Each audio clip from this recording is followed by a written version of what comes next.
Next up on the Cosmic News Network, First Contact with Joshua Putt.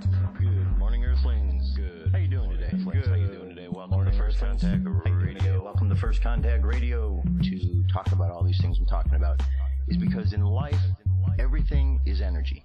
Every single thing that's out there. Yo, it's First Contact with Joshua Poet. He's the man on the mic, just in case you didn't know it. Covering news from all around the globe, from the weather and space to UFOs. He'll talk politics and make you open your eyes. Conspiracy theories and government lies. They'll dig it all up and try to find the proof. Cause it's time to demand the truth. It's time. First Contact Radio. We have time to demand the truth.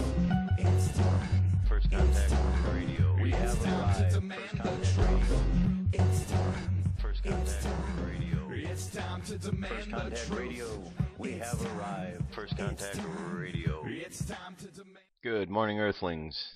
How you doing? Welcome back from the weekend. Hope you had a good time. Today is the 21st of July, right here. So our sun sign is still in Cancer.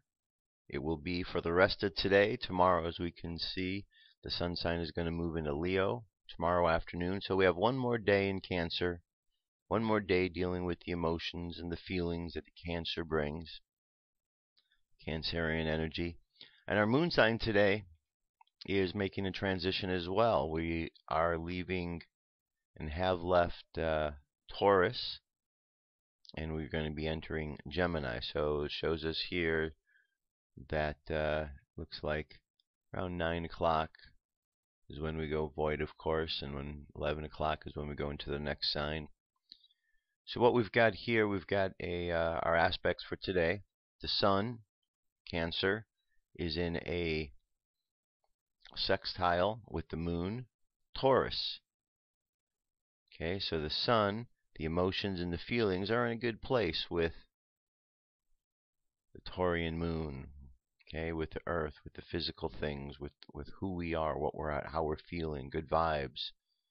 Okay, as we move along into this afternoon, the sun or the moon sign is going to move to Gemini, which means our unconscious mind is going to go from this practical thinking, the good feeling vibes of the Taurus, into the mental realm of Gemini. A lot of thoughts, a lot of ideas moving through one's head.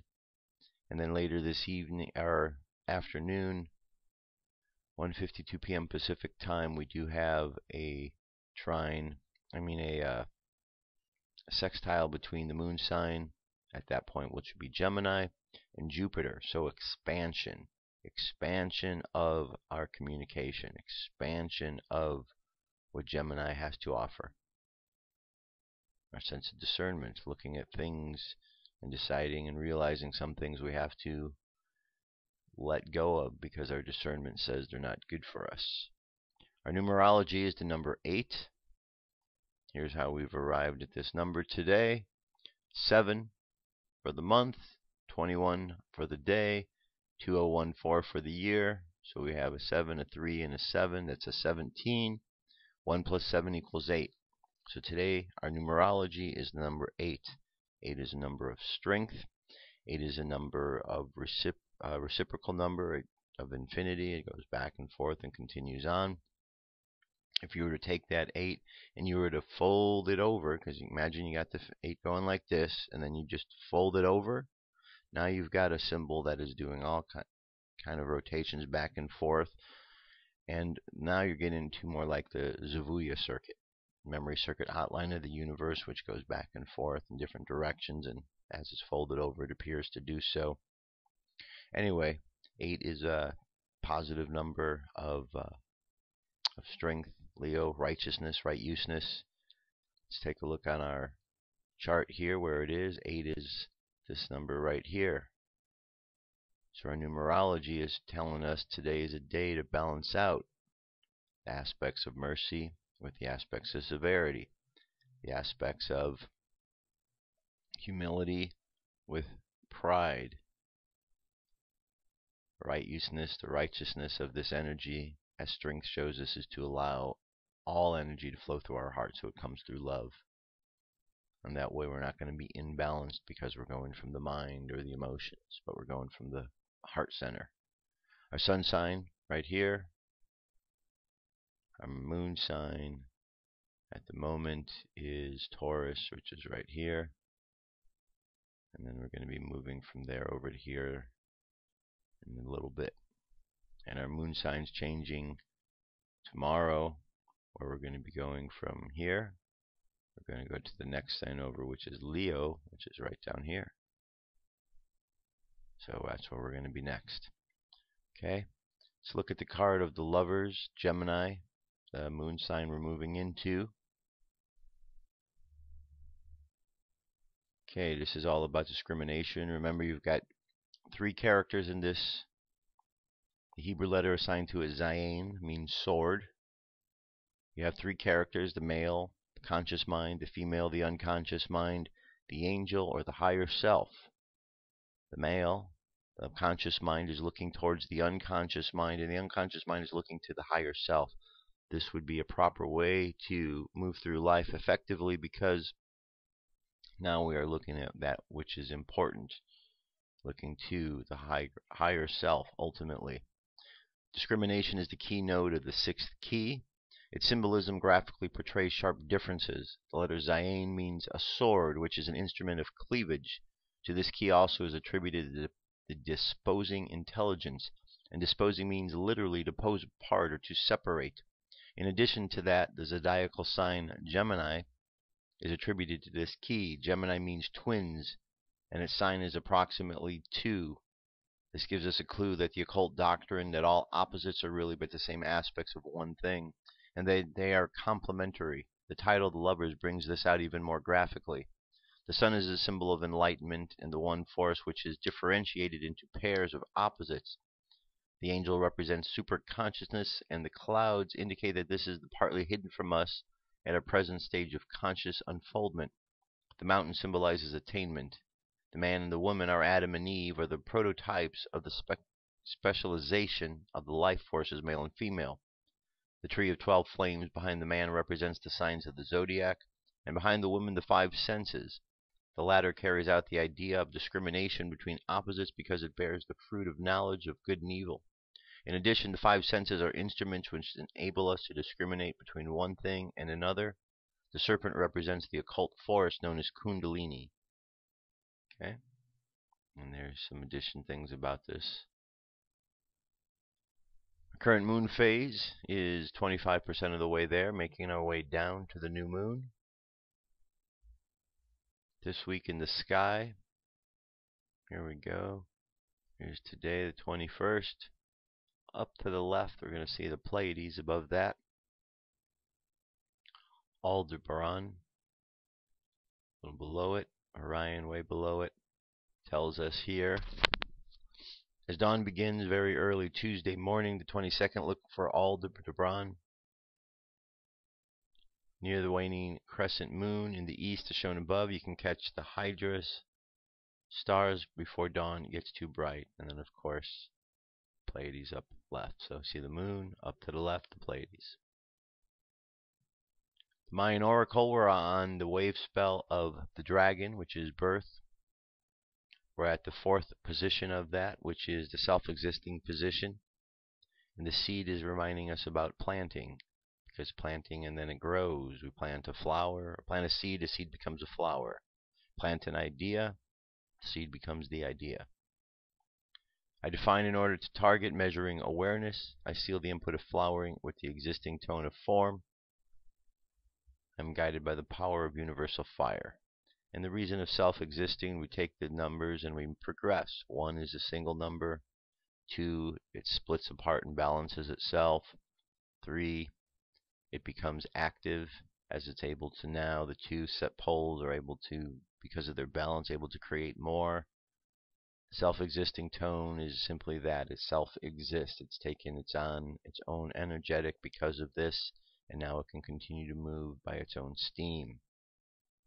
Okay. Space weather. Solar wind 277.8 kilometers per second. Planetary K index is quiet at the moment. Coronal holes, nothing that we can see to be aware of. M-class flare possibility and X-class both still at 1%. Geomagnetic storm activity is low, except in the higher latitudes it is picking up a bit, going from 20 to 25 in the higher latitudes over the next 24 to 48 hours. And over on the Jewish calendar, right here today is 23 Tammuz.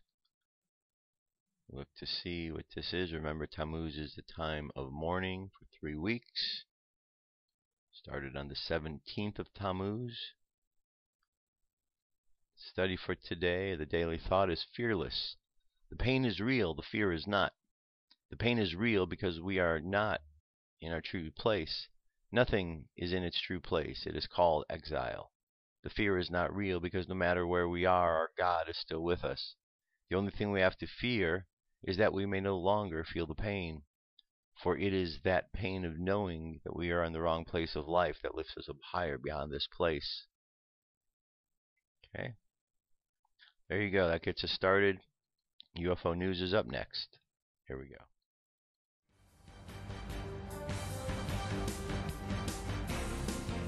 This is the UFO News with Joshua Poet. All right, Dirk. Thank you very much. First sighting comes to us from Chile. 18th, 2 red UFOs leaving UFO-shaped cloud over Chile. Okay, there's our object in question. Video itself 2 minutes 36 seconds in length.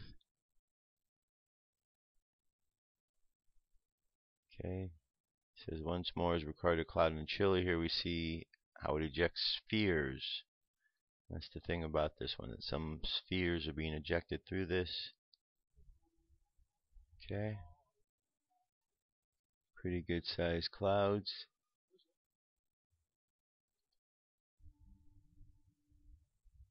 Okay, of course, as always, when you enlarge the screen, it certainly is much easier to see. You can see something going on there, though. There we go. There's one cloud. Alright, see that? It's right here now. Alright. So, it looks like a pretty good spaceship, if that's a large spaceship, huh? Alright, let's move on to the next one. Next we go Puerto Rico. This was on the 20th. There's our object in question. At a distance. I awoke looking out of the window of the camper. I saw the sunrise with some clouds. And just above the trees there's an object diamond-shaped with reflection of the rising sun shimmering off one side. It was a shadow side, and that appeared to be a radar dish as if it was opening. It was about 100 feet away, about 30 feet above the trees. There was also power lines, no sound. I grabbed my iPhone, took some pictures, a video of it. I felt as if I didn't believe my eyes, and a little perplexed, also excited at once. I didn't go outside because people were sleeping and the screen door makes a screeching noise when you open it, and it was very early, and we finished settling in late last night. Okay. Next, this is Roswell, New Mexico. It says these amazing UFOs cloaked in clouds were seen near Roswell, New Mexico this week. The cloud swirled, keeping it tightly together, surrounding the UFO to hide it, but nevertheless we know what it is.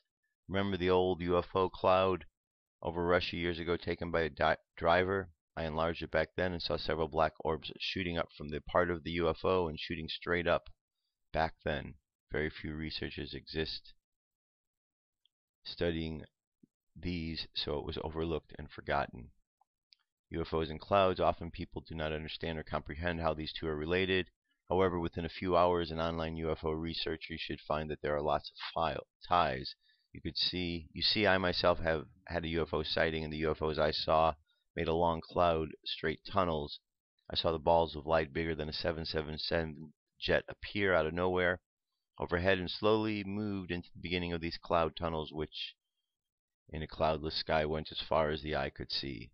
I saw over 25 that day, me and a lot of others staring straight up in confusion. This is my main reason. However, I've recorded other UFOs in or around clouds. One moved wheel-like with 3-star arm only, other small fast orbs entering and leaving the clouds. Free your mind from the chains that the media has put on you. Okay? Very powerful, dramatic clouds in New Mexico. Alright, there you go. Check it out. Next, here's a story of someone who had a sighting and then took it further than that. The only thing Jan C. Harzan saw, an unidentified object up close, he became a believer. It was 1965 when he was 10 years old in his bedroom in Thousand Oaks, California. My brother came in and let me know that he had observed this craft hovering 10 feet off the ground right there in their backyard.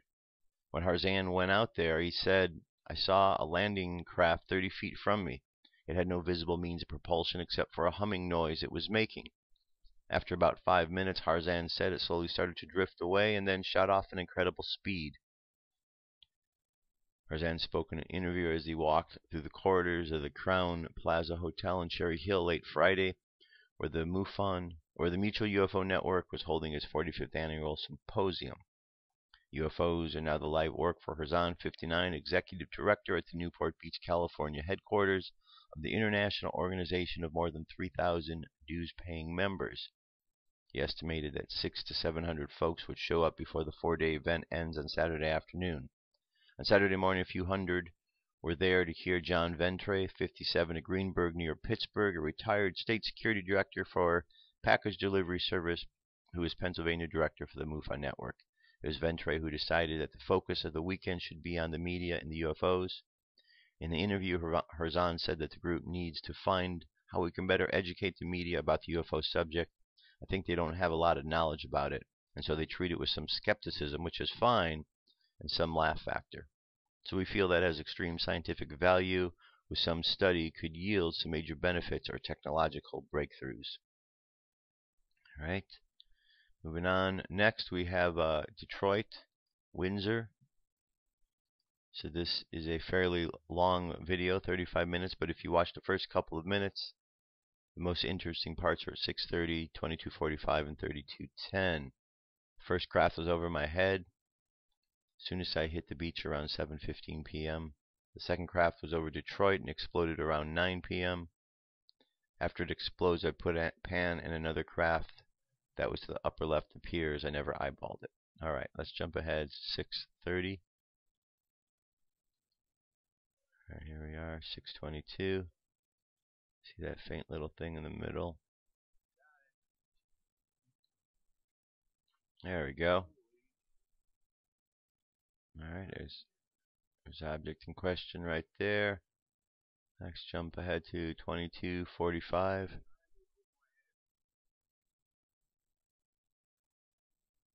Okay. Here we are, 22:45, just about there. There we see, there we go.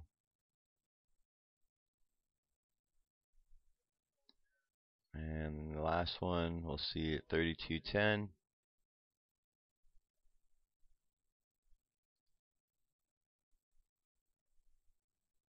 Alright.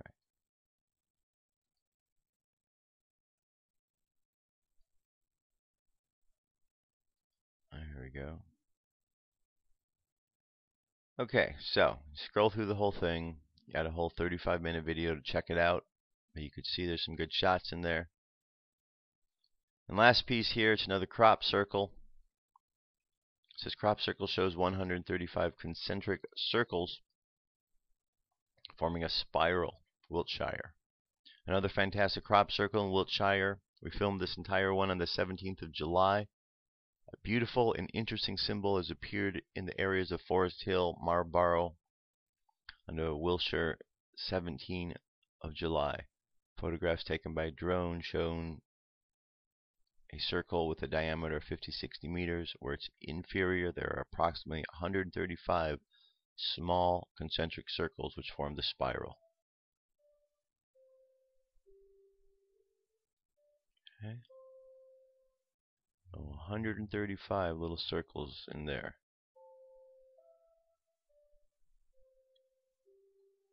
It's pretty intricate.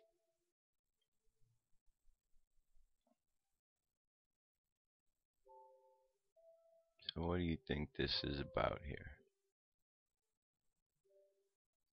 Okay, so we have 135, and we have 1, 2, 3, 4, 5, 6, 7, 8. Looks like we have 9 rows. And 135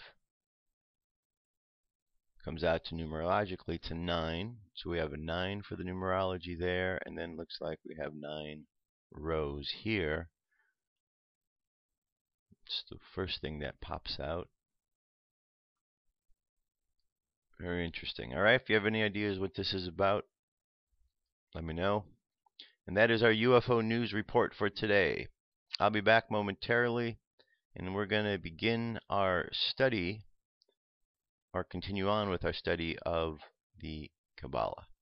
Alright, Tree of Life, I said we would get into a more regular study starting today, and that's exactly what we're going to do. So I'm going to lay out for you the information, what we're going to be looking at over the next couple weeks, and we'll go from there. Alright, I'll be right back. Stay tuned. If all of this is true, and the evidence strongly suggests that it is, then our government, for some reason, has taken the stance that the general public must not be told the truth. Very good. Ready?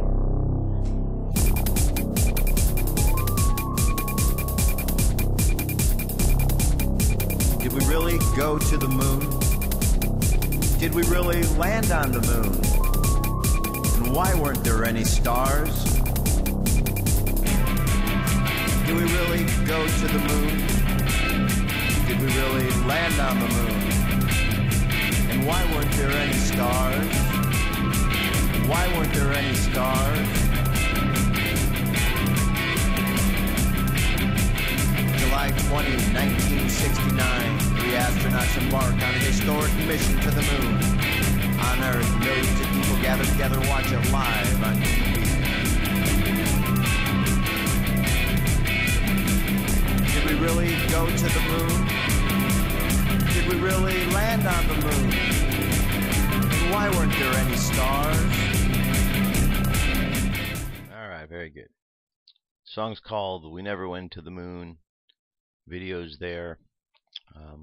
John Lee, Air Force veteran, is the one who did the editing, put the video together. We made the song. You know, when I wrote that song, it was the idea that conspiracy sells, which it does. You find something controversial, you put it in a song or music, it definitely catches people's attention. But I didn't just do it tongue-in-cheek just because I didn't believe that the moon landing didn't happen, because it's a question that's out there.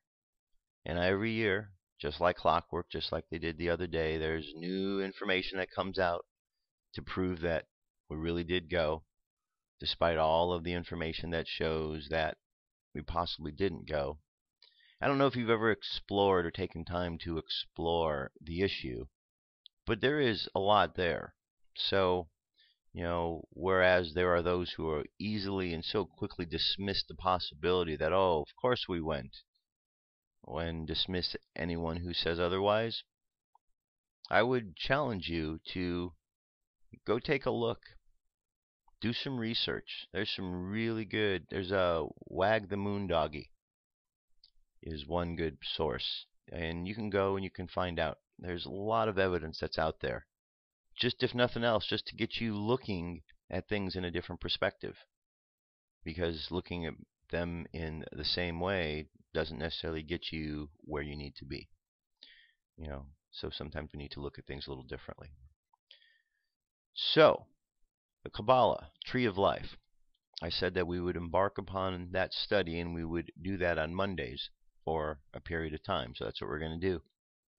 You've gotten a good taste of it. I've given some good explanations of it over the course of the weeks with the beginning segment of the show. But here I want to get a bit more specialized now, because I really do see this Tree of Life, the symbol of the Tree of Life, to be one of the most important symbols that we have, and that if we take the time to study it, we learn a lot. First thing I want to address is origins and the nature of such things. Because I know that there are a lot of folks out there who have different beliefs or non-beliefs in the different ways in which energy moves. There are those who look at astrology and think it's simply mumbo-jumbo. or they look at the esoteric sciences or Kabbalistic studies, and they think it's all just a bunch of mumbo-jumbo. Means nothing, just nonsense. And that's how they treat it. Where in actuality, these subjects are actually sciences, esoteric sciences, things to study that can be proven over time. We're just not at the capacity from our human perspective to be able to prove all of these things at this point in time. And what we learn through the course of these studies is that you can't prove everything through the physical world anyway. There are many more things. The physical world is just the physical world where we are dealing with one form of energy, the physical realm. But there's many other realms that we deal with.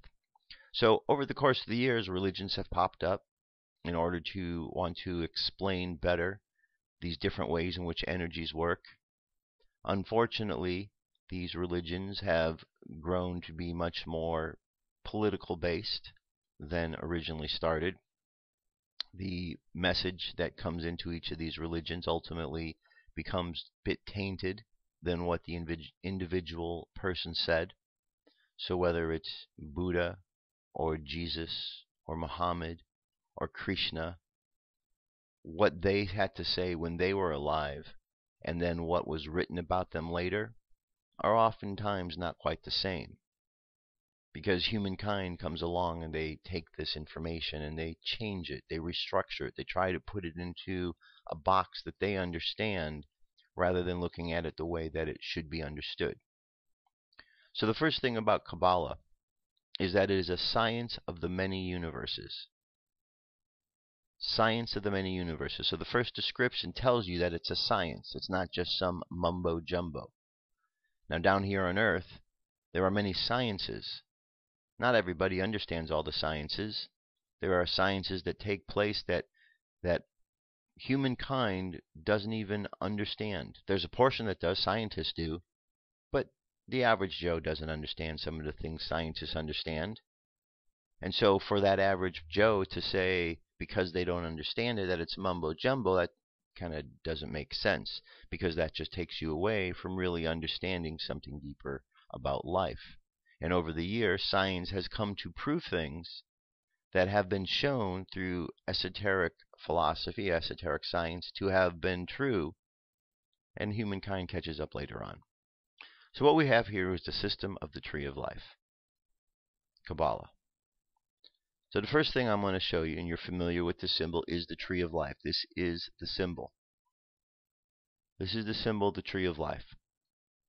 And within this symbol are comprised everything you need to know about everything that's going on in your world. Okay? We've got 32 paths right here.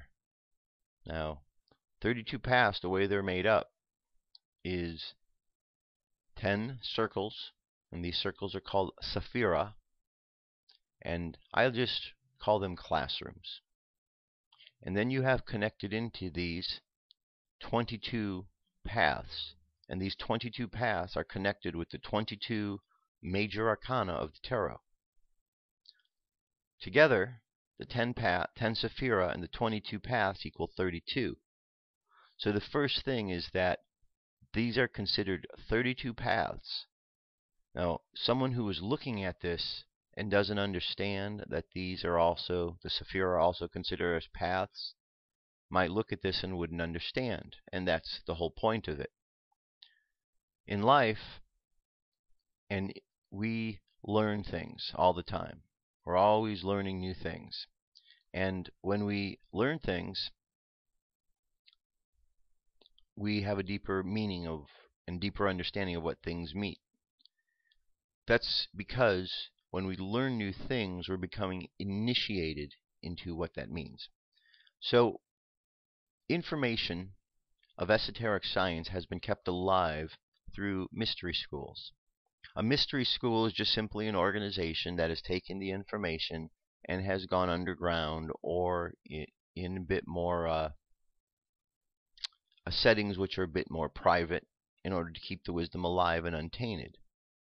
Because all throughout history there have been those who have been opposed to this kind of wisdom because it's very truthful wisdom that will help the soul to unlock itself, to help the individual to be more effective in working with life. But if there is an effort, as there has been for a long, long time, to suppress humankind, then to take away that wisdom will certainly be the way in order to keep humans down. So in order to keep the wisdom alive, wisdom went underground through these different mystery schools. And there's a lot of organizations who have kept this type of wisdom alive. Well, one of the first things that happens when you become part of one of these schools is you become an initiate. That's the first level. An initiate is someone who is initiated into the meanings that take place within that mystery organization. So when a person who is not initiated looks at an object that a person who's initiated did, sometimes they often see different things. For example, a circle. To somebody who just sees a circle, they only think of it as a circle. They may also think of it as a ball, but that's about it, or maybe a wheel. To someone who is initiated, when they look at the circle, they know that the circle has esoteric meanings. It means something that begins and ends, or has no ending or no beginning. It represents the sun. It represents wholeness. So there's different meanings, and as one moves along in their learning, the meaning goes even deeper. So the initiate has a basic level of understanding, and then the next degree up above that has another level of understanding, and so on and so forth. So all these different degrees get a little bit more insight, and it's more insight because they're actually taking steps within themselves and progressing to the point of understanding. Because the kind of wisdom that comes through this type of studies is the kind of information that you need to actually grasp in order to learn it. Someone just telling you, it's not really going to get it there. You got to grasp what it's about, because these are real, live bits of information, living, breathing information that we learn from, we grow from. Okay? So let's get back over to looking at the things here, the tree. So we got the tree of life, which is the symbol. Within this we have the 22 major arcana. Within this we have color. Color also has sound associated with it. We have astrology. We have numerology. And then, of course, the tarot cards are made up of more than just a major arcana. All of the others are represented here as well. So things like the tarot cards are not something that came before the tree of life. They came afterwards, because all they do is they help to represent different aspects of what's going on with the tree. So in order to learn what's about the tree, and this is a graphic, a symbol that comes through the Builders of the Adytum, I like to go to this as a first source, the Builders of the Adytum. They are a mystery school. I've spent a good amount of time studying with this organization. You can take lessons at your home, correspondence courses. You can go to their sessions. First thing here tells us the Adytum. What is the Adytum? Well, let's fix the page first.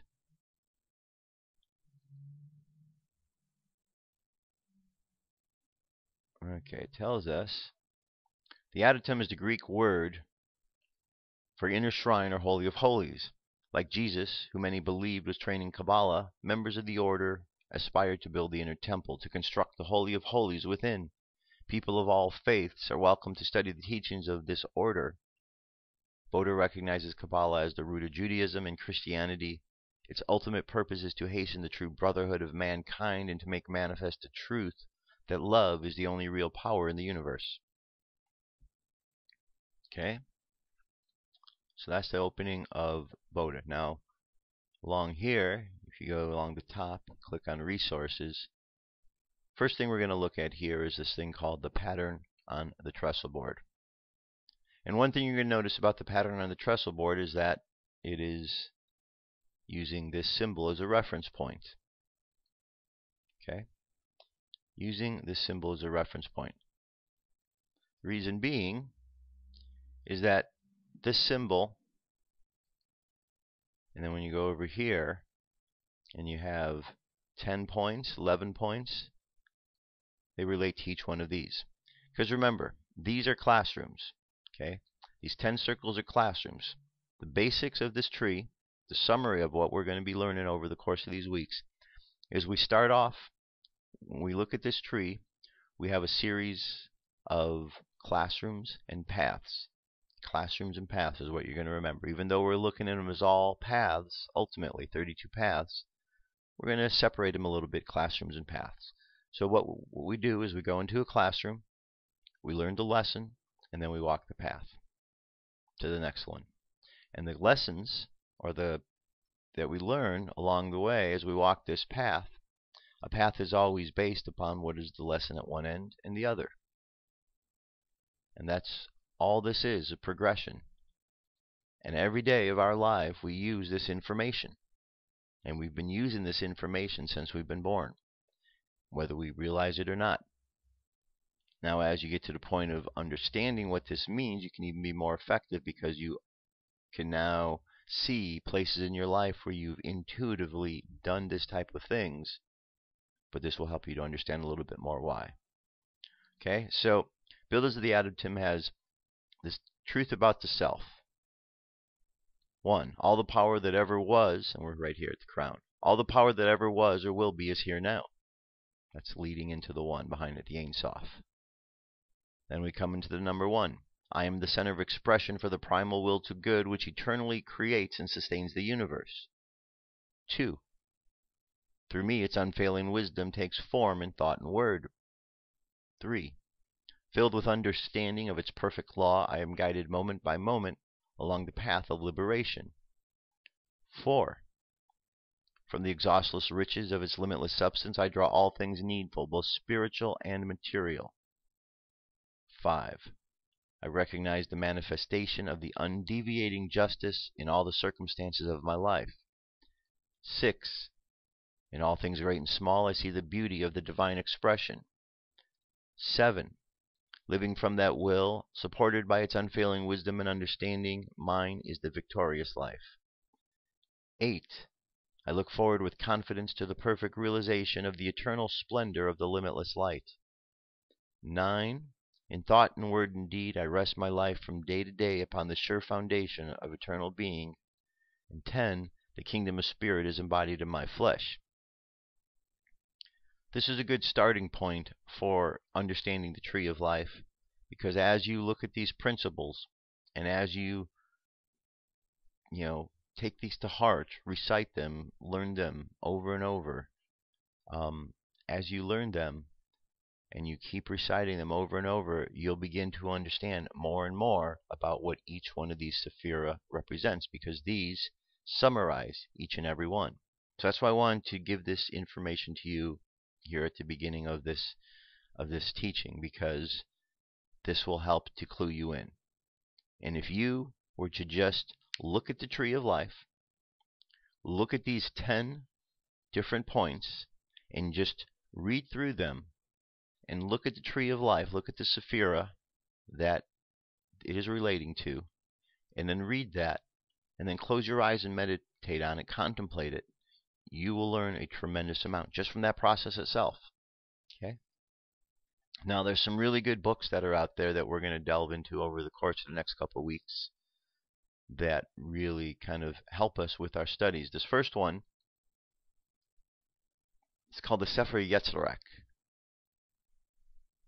otherwise known as the Book of Formation.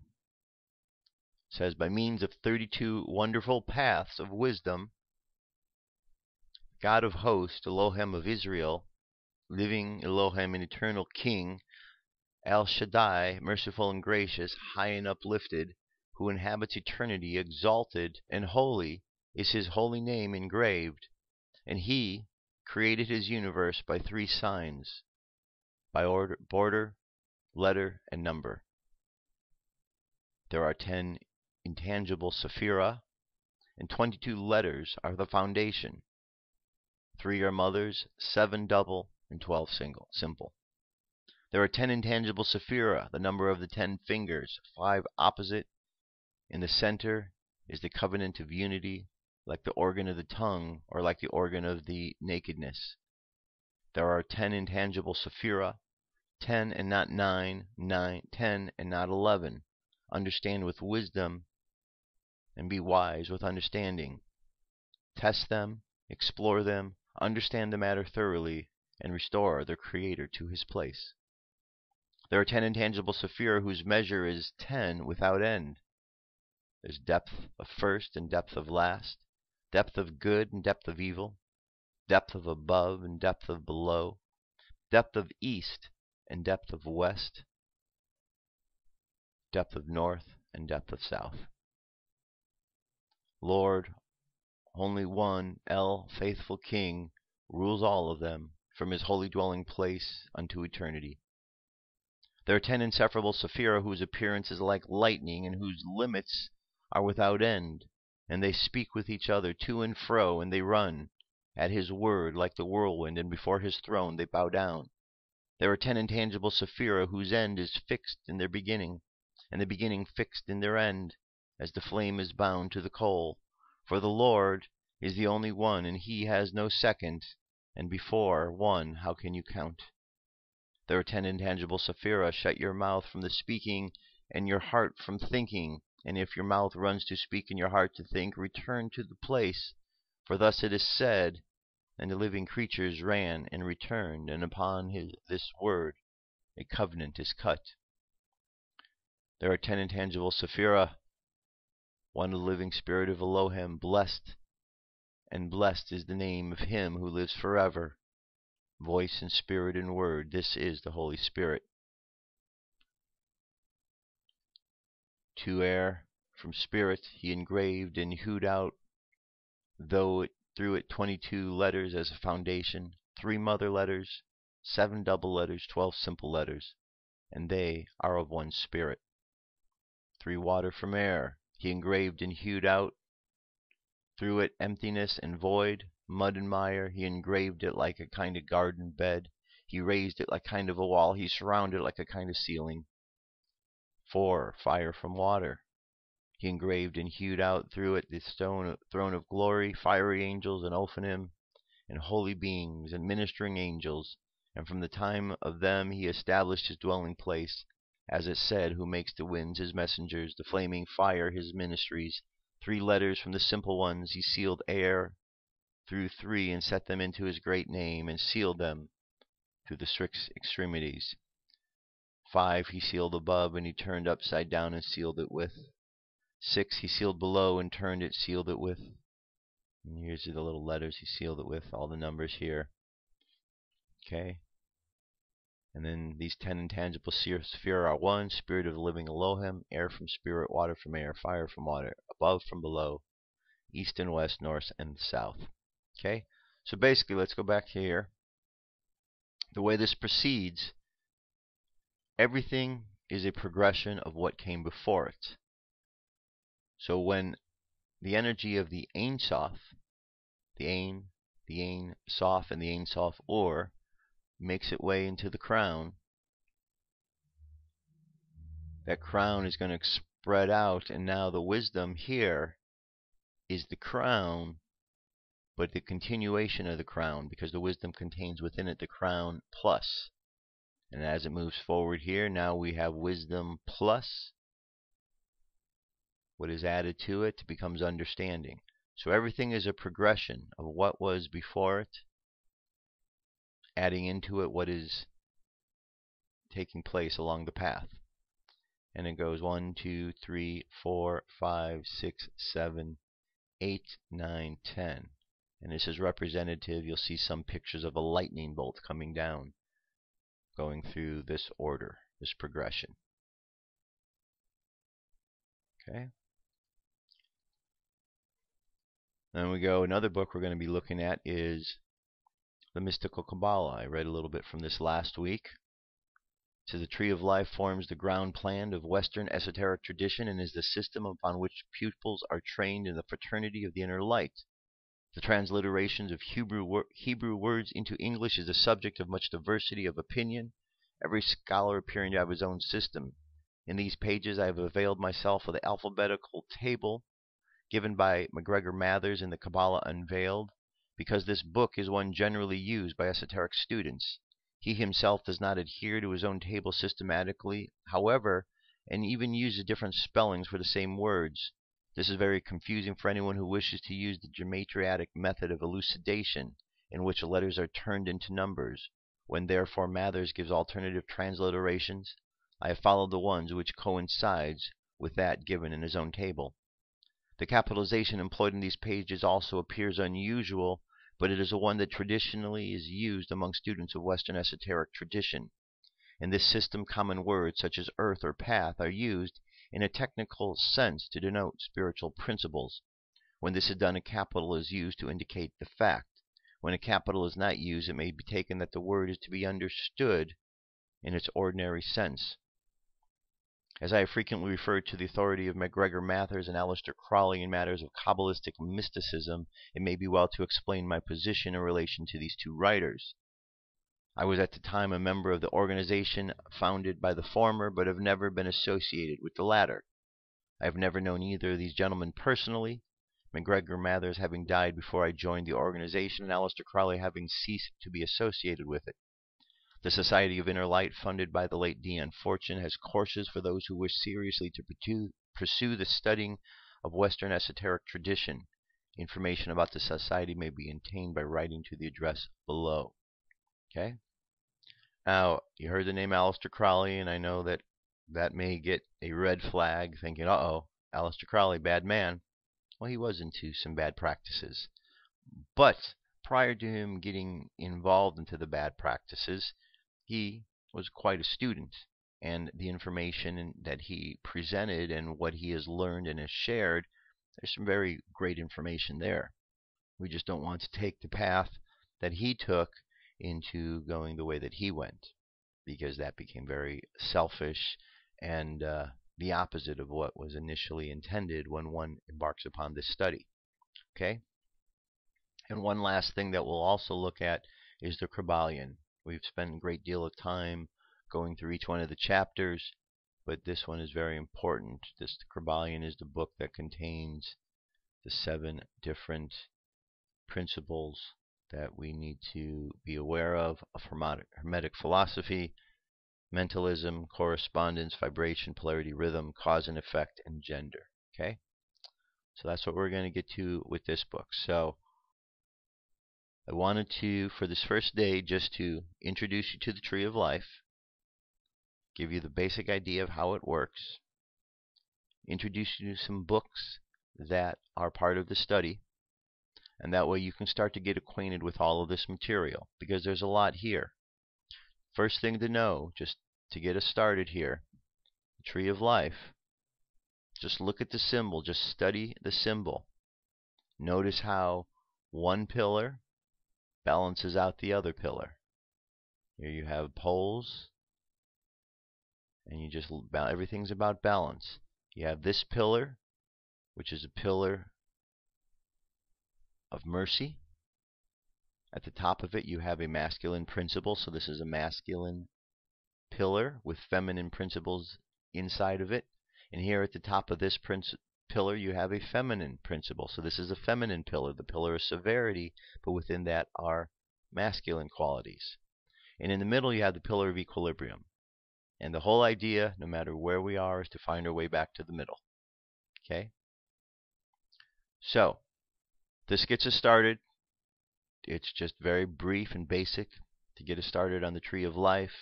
Every day, pay attention to what I do at the beginning of the show, because that will help to incorporate what is going on with the Tree of Life for that day and where we're at. And we'll just continue on one bit at a time. Use this pattern on the trestle board also during the course of your first part of the study to become acquainted with the principles here, the truths about the self and where they fit upon the tree. And then if you really want to get into something more, just go ahead and read ahead through the Sefer Yetzirah, through the mystical Kabbalah and the QABALION, and that will get you going. But these are sciences, so don't get worried, and if people don't believe about all of these things. Not everybody's going to believe it. There is going to be people out there who are always going to say these are just mumbo jumbo. And that's okay. Because mostly people that say that are only saying that because they've never really taken the time to study it.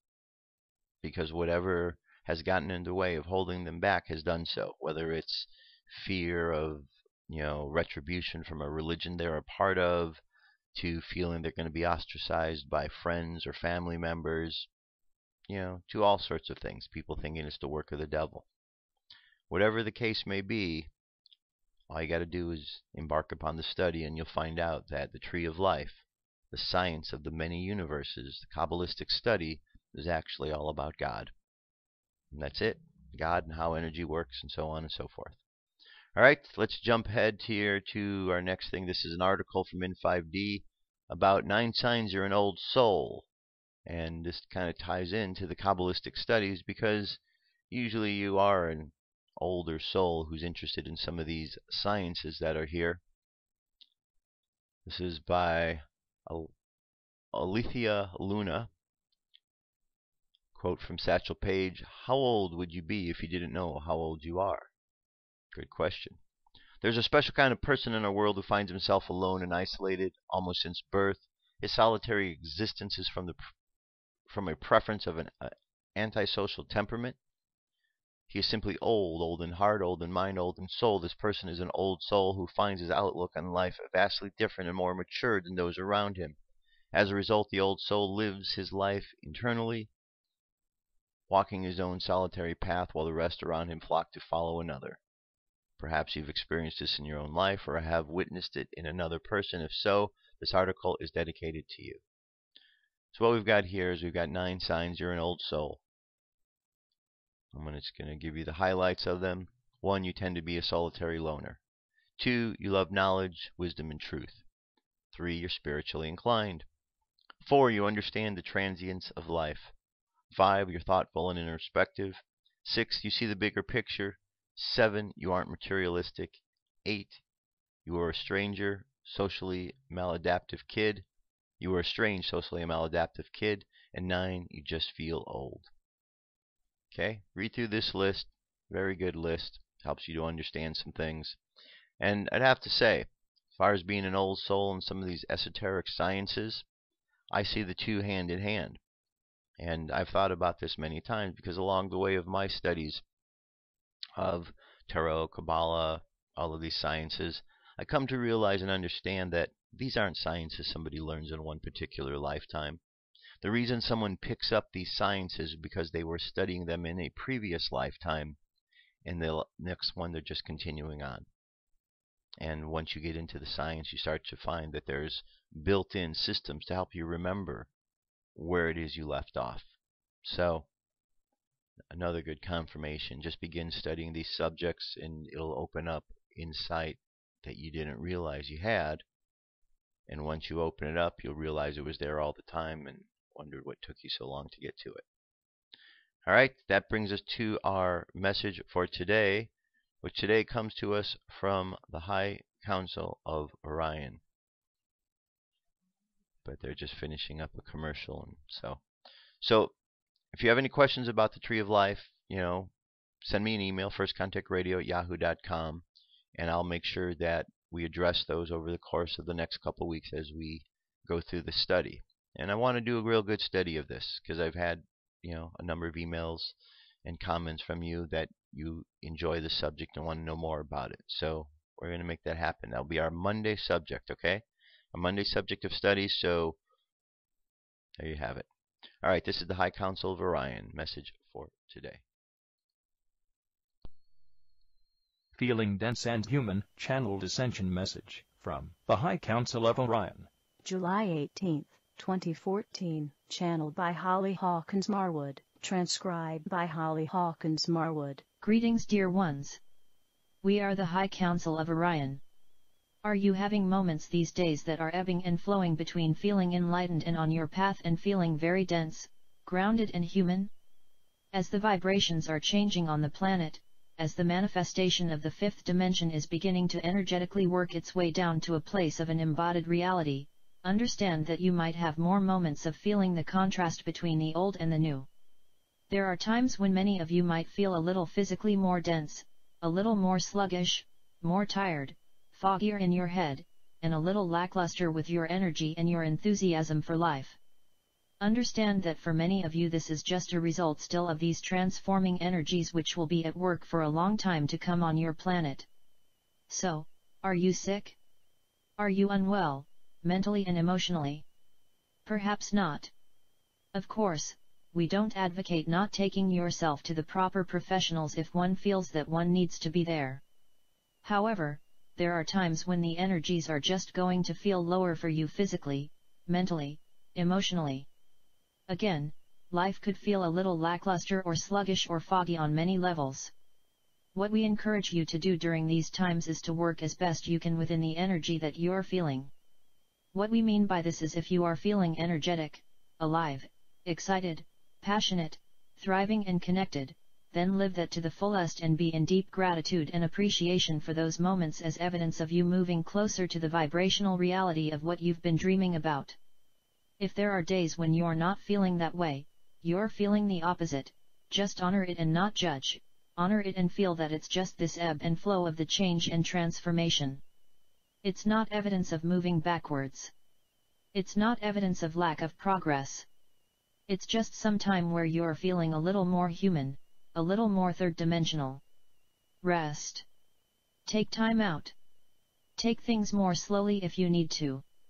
Make sure you're drinking lots of water, eating good food and being in as uplifting a situation as you possibly can, while your body is in more of the ebb, instead of the flow of the recalibration of this time. Understand also that it won't continue. You may feel that for a day or so or however long is necessary, but you will begin flowing in that positive direction again, so holding it as a place that is temporary and honoring where your energies are telling you to be in that moment is the ideal thing to do. As you observe yourself and as you're moving, transitioning and recalibrating at this time, you can observe yourself having more of those days where you feel in synchronicity, alive, excited and in tune with all that's around you at that greater level.